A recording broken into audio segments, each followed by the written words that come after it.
السلام علیکم، بسم اللہ والصلاۃ والسلام علی رسول اللہ۔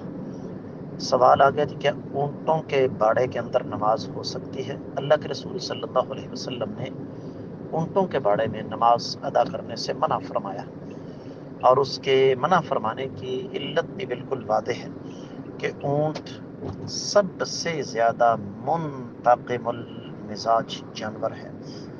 مالک ہونے کے ناطے آپ کبھی اس کو مار بھی سکتے ہیں، اور اونٹ یہ قدورت اپنے دل کے اندر بٹھا لیتا ہے، اور اس کا نتیجہ پھر یہی نکلتا ہے کہ ایک وقت آتا ہے اس کو جب بھی موقع ملتا ہے وہ مارنے والے کو معاف نہیں کرتا۔